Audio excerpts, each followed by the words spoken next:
Good evening, ladies and gentlemen. It's indeed my pleasure, privilege, and honor to welcome Sadhguru and thank him for being with us and indeed giving me the opportunity to be with you for these 30 to 45 minutes. Thank you, and let's start.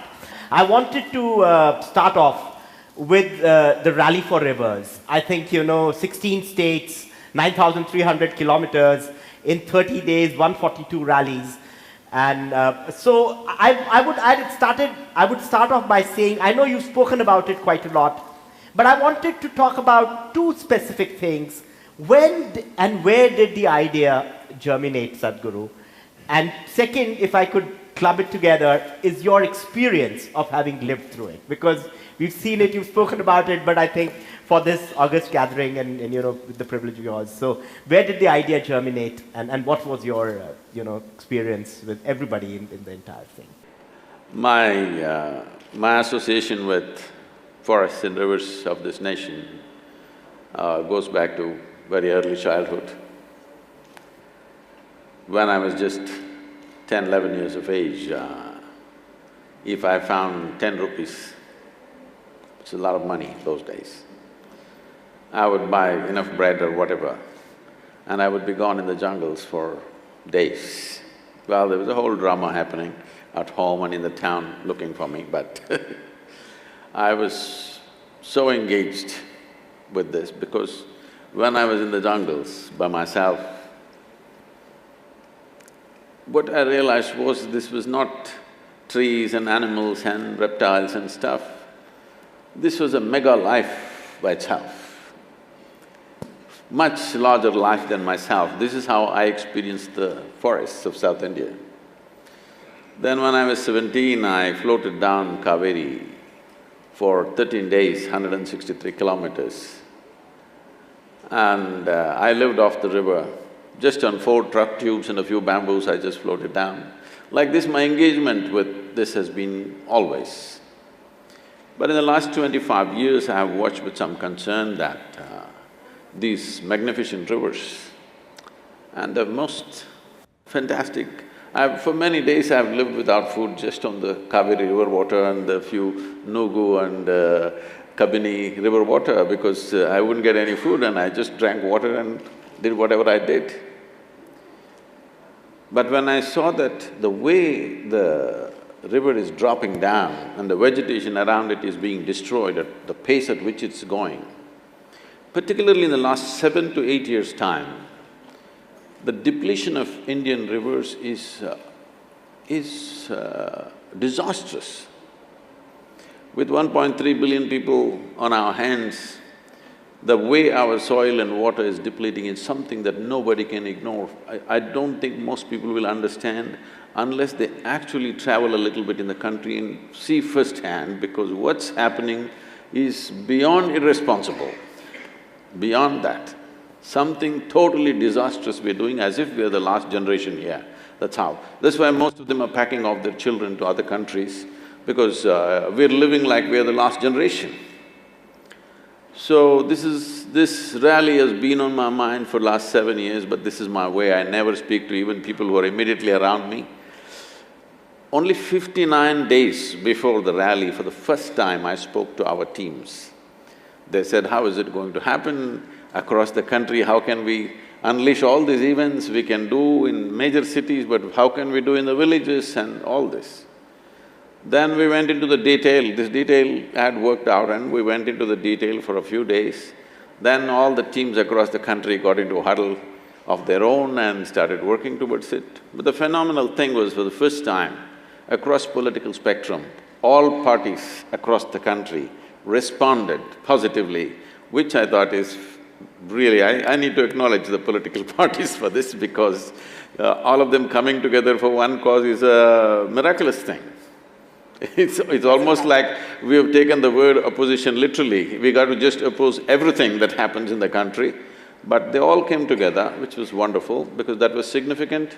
Because when we drove through the 16 states, we drove through states which are ruled by 6 different parties. And all of them came full on board and most of them signed MOUs with us. So my experience of this, the problem with me is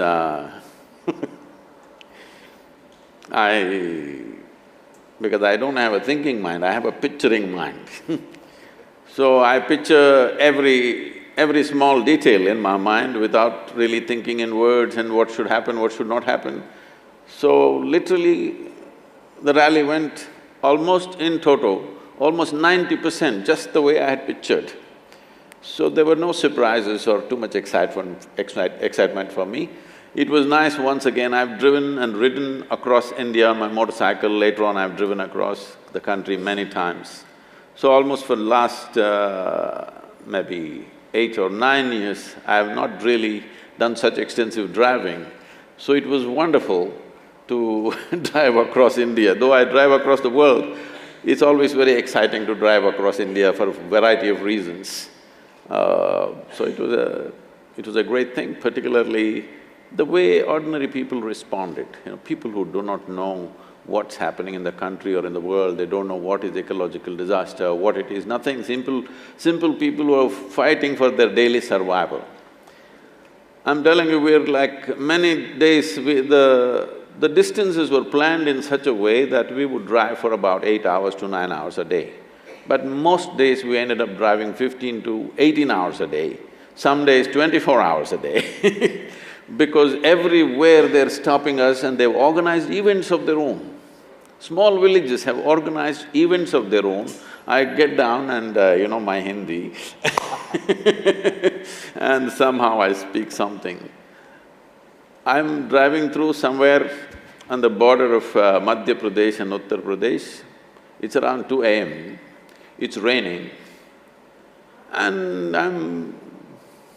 my right leg is a little heavy usually So maybe I'm doing like 140, 150 and blasting out. And suddenly in the corner of my eye, I see a blue patch in the rain. Then I thought, 2-3 blue patches, which is the rally for reverse thing. Then we almost went off half a kilometer away. Then I said, somebody was standing there. And then we backed up all the cars. And you won't believe, one old lady, 3 girls and 2 little boys. They're standing there with Rally for Rivers, somebody told them, some Sadhguru from somewhere is coming and he wants to save the rivers. They're standing there at 2 a.m. in the morning. This is something fantastic,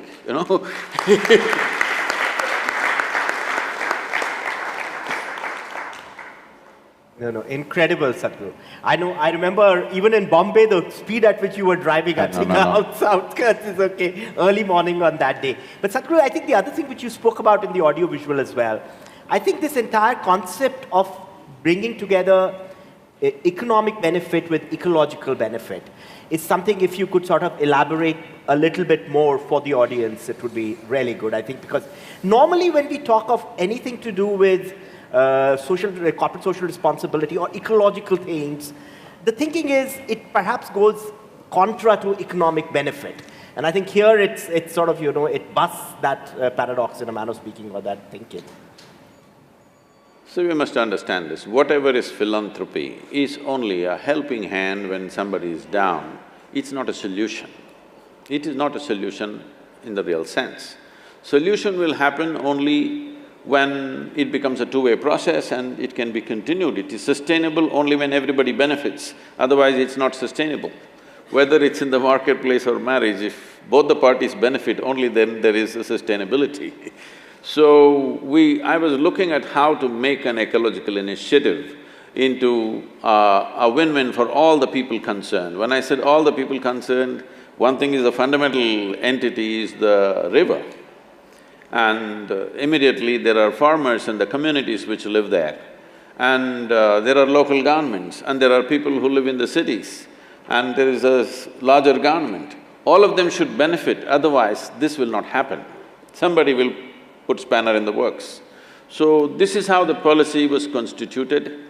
Fortunately today, the government has received this as a very uniquely positive policy. And from Niti Aayog, it's in the Prime Minister's office, and I think in a few days the thing will go out. The advisory will go out for all the chief ministers, what they should do in those states. Almost in toto, it's being accepted, almost all the recommendations. So it's been received very positively and advisories are going out. And I must tell you, as already it was mentioned, I think, being in Mumbai, Maharashtra government has been the most proactive government till now for us. A detailed project report is being presented tomorrow to the ministry here, and we should be on ground in action probably by end of April or mid-May. We should be working on the ground, a 80-kilometer stretch across a particular tributary. We are particularly focusing on tributaries because for most people, rivers means Ganga, Kaveri, Narmada, Tungabhadra like this. For example, because my engagement with Kaveri is big. Kaveri had 72 tributaries, major tributaries. There are many, hundreds of minor tributaries. Out of these 72, in the last 25 years, over 37 have died completely, totally gone. What is left is in a meager state. Without the tributaries, how will the river flow? People think still they're in the legend that Ganga came and landed on Shiva's hair and it flowed, they're still in that mindset. They don't understand, if a river has to happen, there has to be jungles, there has to be small tributaries, all of them coming together. Somewhere down the line there is a river. A river did not land from heaven. This is something that they have to be very clear about. Still, this point has not gone across. So we have started working on tributaries. We will need all your support because we will be campaigning to make the tributaries of every state a common name in children's minds, in people's minds, because everybody should know the names of tributaries. You know the name of a big river, that's not good enough, because a big river exists only because of these small tributaries. These tributaries has to come into the consciousness of India. It's very important. No, thanks, Sadhguru. I'm also aware that the national board has been constituted, and the first meeting who happened yesterday, if I'm not mistaken, in Bangalore. No, this was the third meeting. The third meeting. Yes. And so anything would you like to share about the board and what is the thinking there and how is it progressing? So the Rally for Rivers board, which has very, significant people in the country, we have a Supreme Court Justice and we have the World Wildlife CEO on it, and we have the top water expert and the father of FPO movement, or the Farmer Producer Organization movement. We have Kiran Majumdar of the Biocon and a few others who are on the ground kind of people. Yesterday's meeting was mainly focused towards how to reduce consumption. So in this, we need to understand that people always think water means it is the cities or the industry polluting things. Yes, it is happening. But the major consumer of water in the country, 84% of consumption is agriculture. And the amount of water we are using and what we are producing is completely disproportionate and not acceptable in modern times. We have a history of over 8 to 12,000 years of agriculture, which is a phenomenal thing. But we are still irrigating our lands as we did 1,000 years ago. This is called flood irrigation because when the floods came, the rivers irrigated the lands in the very early times. Later on, of course, we built dams and flood irrigated, but earlier, flood irrigation essentially meant when the river flooded, it irrigated. But now we're still continuing that process, and this is causing a huge damage to India's soil. India's soil depletion is such a phenomenal drop that on an average, most of the soil in the country has depleted at least by 37 to 39%. In some places, it's over 75 to 80%. 25% of India is slated to become a desert in the next 7 to 8 years' time. When we say a desert, what it means is the the UN standards for soil to be considered as soil is 2% of organic content should be there. In most of the places like Punjab, Haryana, some parts of Marathwada, Tamil Nadu and Andhra Pradesh, the organic content in the soil is 0.05%. It's literally it has become sand. Soil, we're turning it into sand by taking away all the organic content. So the only way you can put back organic content is by the leaf that comes from the trees and the animal excrement. Trees are gone long time ago. I remember this very well when I was involved in farming about 35–40 years ago. The fertilizer companies were openly coming and telling the farmers, you must fell the trees, otherwise they will eat up all your fertilizer, this is a loss for you. If you have trees, they will grow, they won't let your crops grow because they're taking away the fertilizer. A massive felling happened. In the Ganga region, the tree cover loss in the Ganga banks is… in the Ganga basin, which accounts for 33% of our agriculture and 25% of our geography, it is 89%. 89% of the trees you remove, and how do you expect water to be restored in the soil?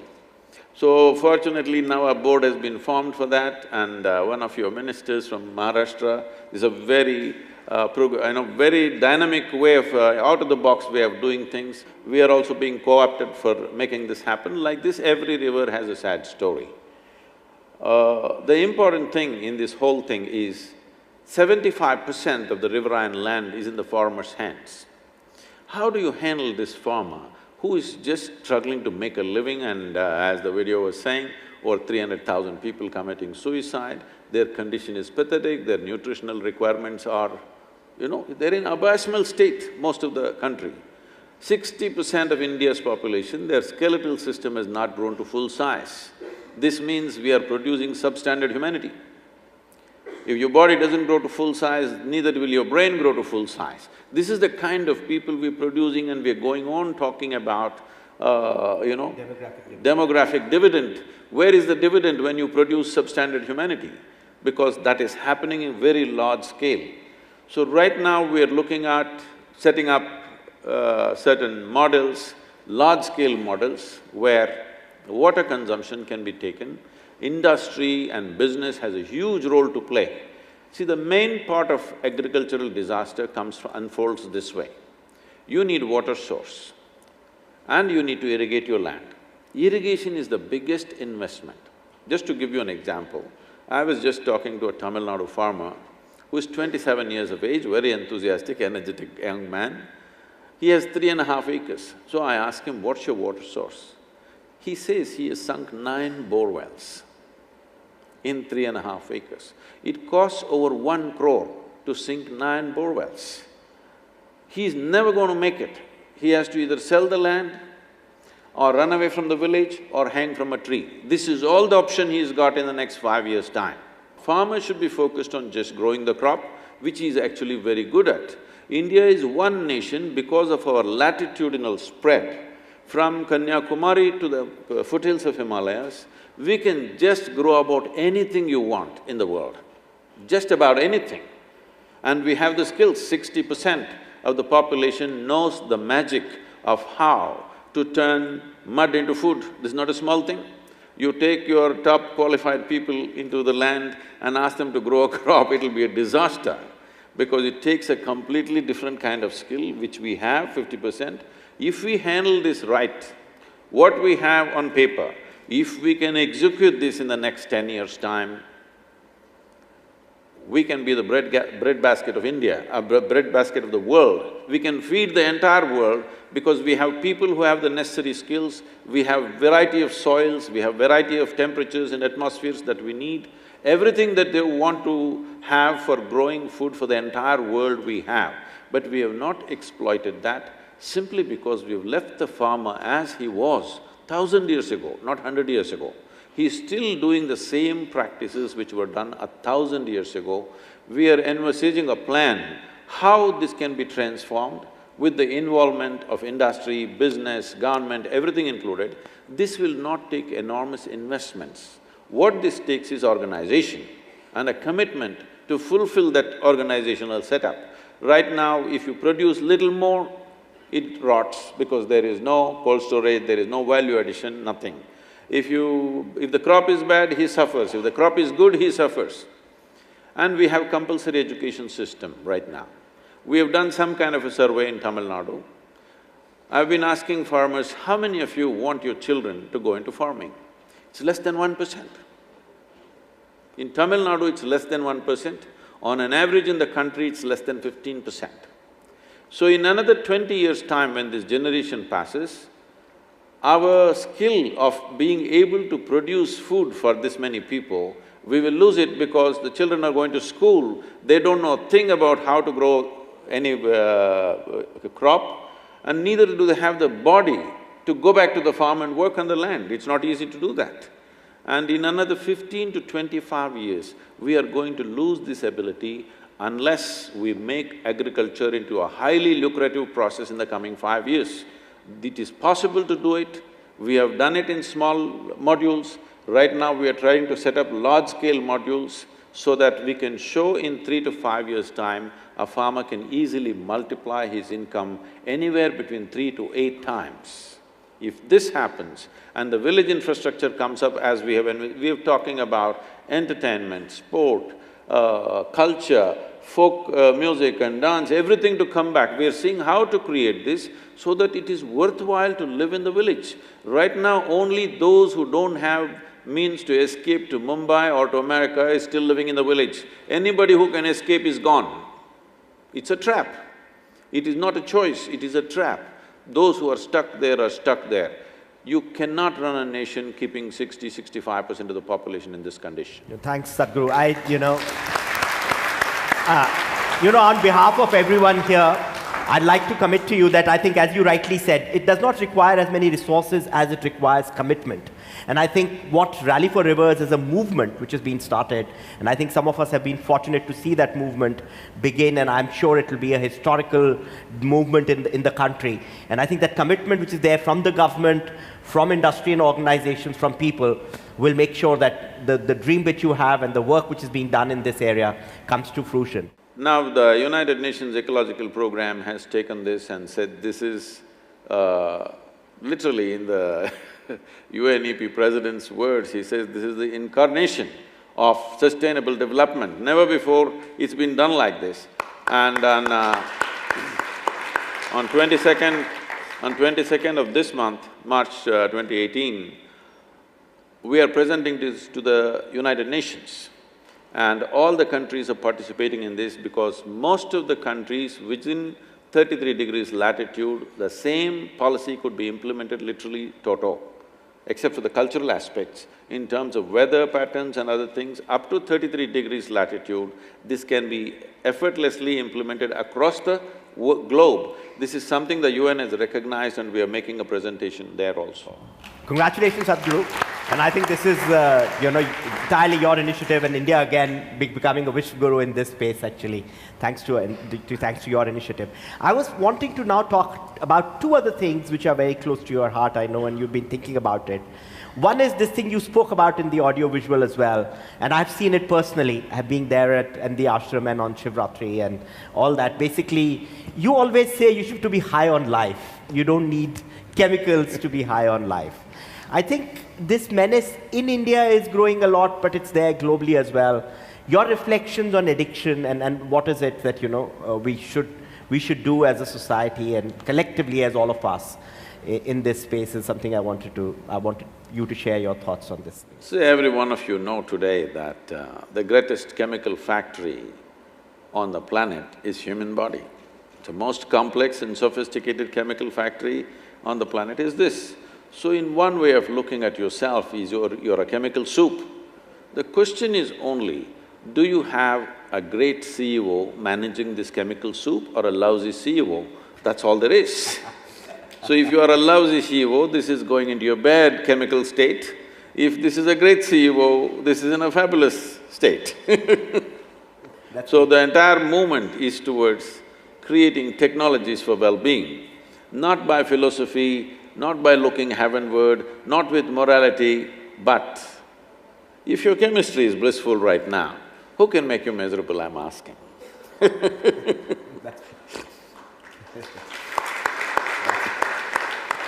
The other thing I think which you've sort of, is close to your heart and you've been talking about is the issue of human trafficking. And I think your reflections in this space, because that is the other thing we sort of need to be cognizant of, both in India and globally.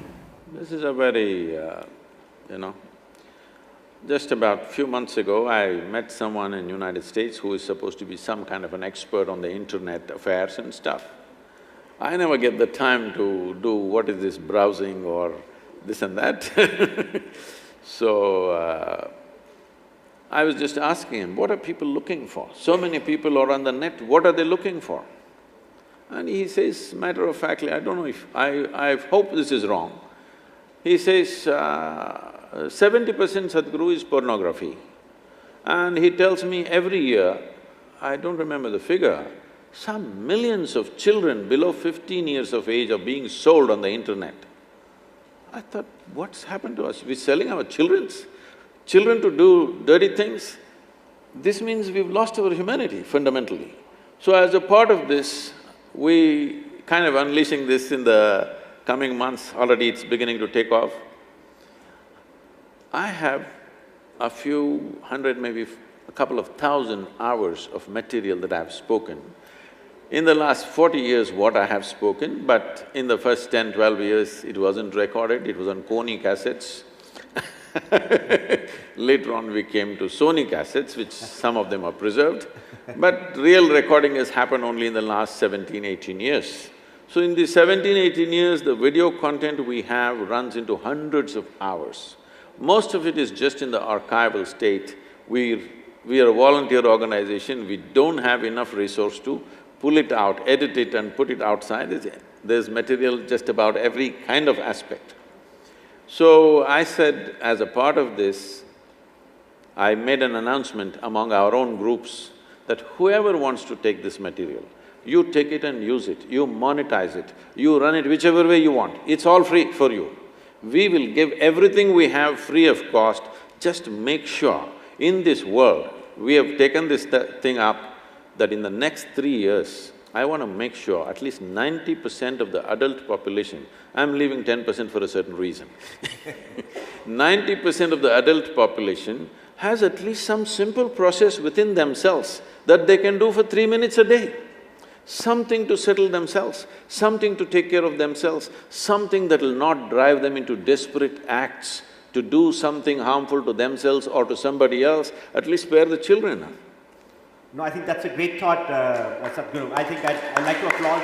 I can say on behalf of our organization that thank you so much for offering this. We will take it up and we'll do everything. And the good news is that in this August gathering, there are a lot of people from media and entertainment who can take up the offer which you are giving. If you want, you can send professional teams that if they're willing to spend a month or two in our archives, which is a huge heap of material, which we're not even able to pull out, there is material about all kinds of stuff.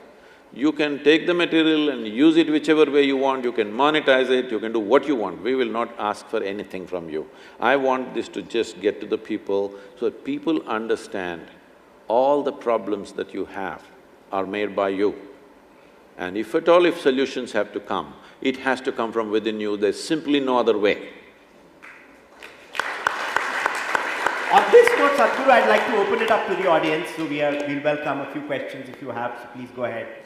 Sadhguru, Pranam. It said there's a lot of material floating online saying that the next world war will be fought over water. Just wanted to know your views on that. See, to fight a war, you need water otherwise, how will you fight a war? See, people are always busy making predictions of disastrous things. And people keep asking me also all the time, Sadhguru, what will happen in the next 25 years to this country? What will happen to the world? Every time some change happens, people want a prediction. See, this is a call that all of us have to take right now. Do we want a prediction or are we going to have a plan towards our well-being? Those who are incapable of making and executing a plan always fall back on predictions. It is time that human beings plan how we are going to be in 25 years, rather than predicting what will be the disaster we will face. Why can't we plan, rather than predicting disasters? Namaskaram, Sadhguru. Always inspiring to listen to you. A related question is indiscriminate use of plastic which is growing exponentially. I read somewhere that even in UK, only 10% of plastic is recycled, the rest of it is thrown into the oceans. Any suggestions to solve this problem? Thank you. See, there's a whole concerned people are running campaigns in many parts of the world, which many of them are in touch with us. They're trying to make plastic the evil. No, plastic is a fantastic material that you could recycle 1,000 times or 1,000,000 times if you want. There isn't another material like that. You can use it just about in any way you want. It is a fantastic material. So plastic is not the problem. It is our irresponsible, unconscious way of doing things which is the problem. So the solution is not in banning the plastic and doing this and that. The solution is only in making the human being conscious enough.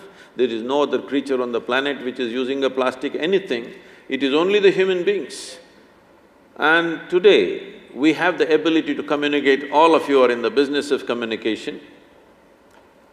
This is the first time we can sit here and literally speak to the entire world if we wish. When we have such an ability on this planet, for the very first time in the history of humanity, do not underestimate this. This is the first time that we can sit here and speak to the entire world. Never before this was possible. When we have such a possibility, why is it that we cannot communicate to every human being on the planet and raise this human awareness and consciousness that we will conduct plastic on everything sensibly, in a responsible manner?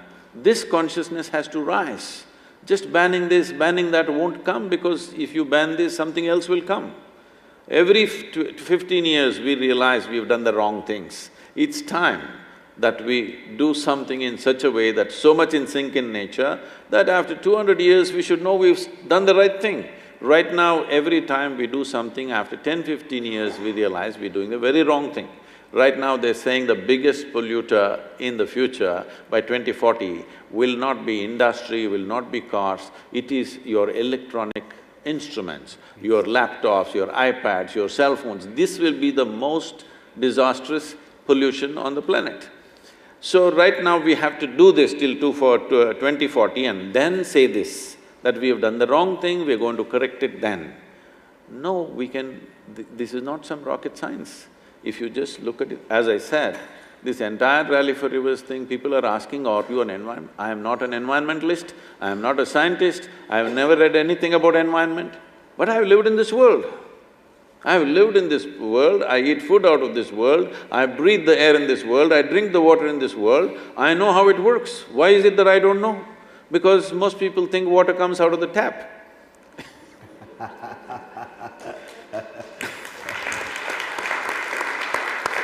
Sadhguru, it's already very late. One last this thing from my end, you know, what is absolutely admirable, and it sort of got exemplified in Rally for Rivers, is your passion and energy. And as you briefly spoke about, and you mentioned about it, about becoming a great CEO of all these chemicals in this.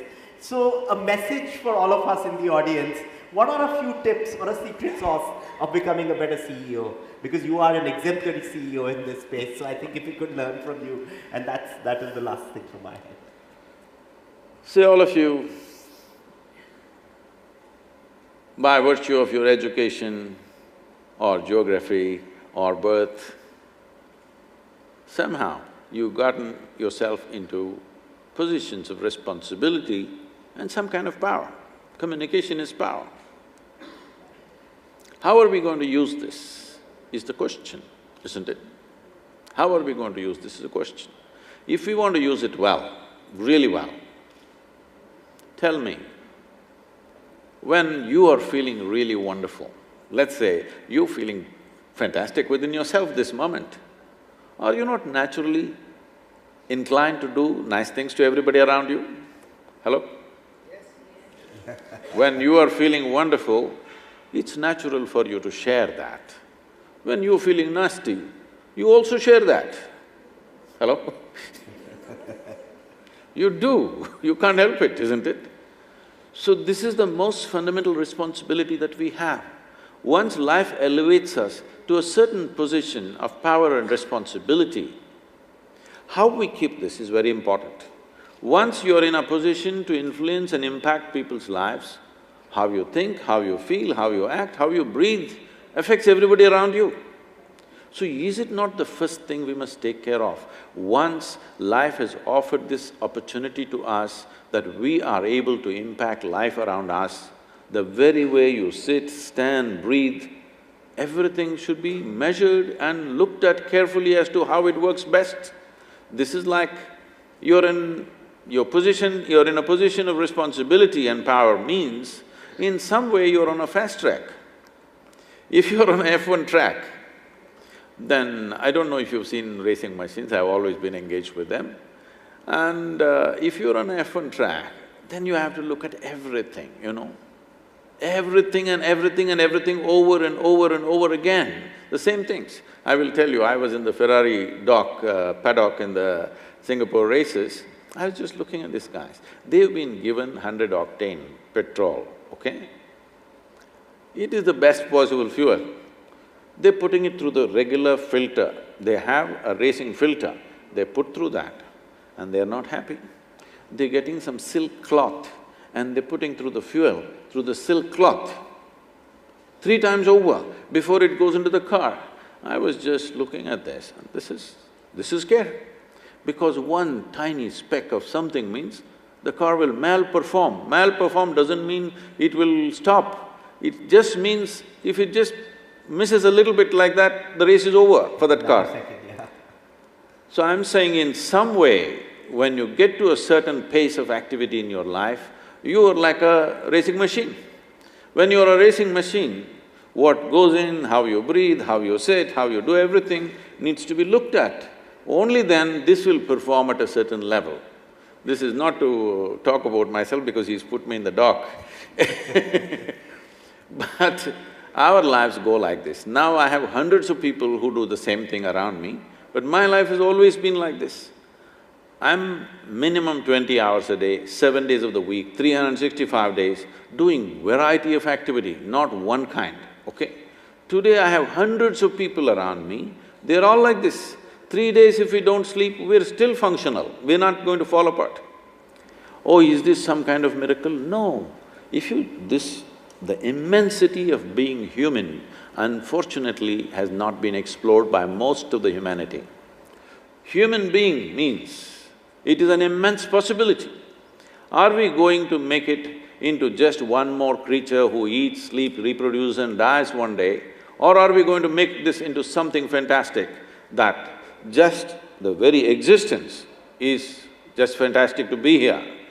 Just to sit here and breathe is absolutely fantastic. If this happens to a human being, it doesn't take much. If you invest 20-30 minutes a day, we will make this happen for you. That if you simply sit here, it is just fantastic to be alive. Once you're like this, nothing nasty will come in your mind.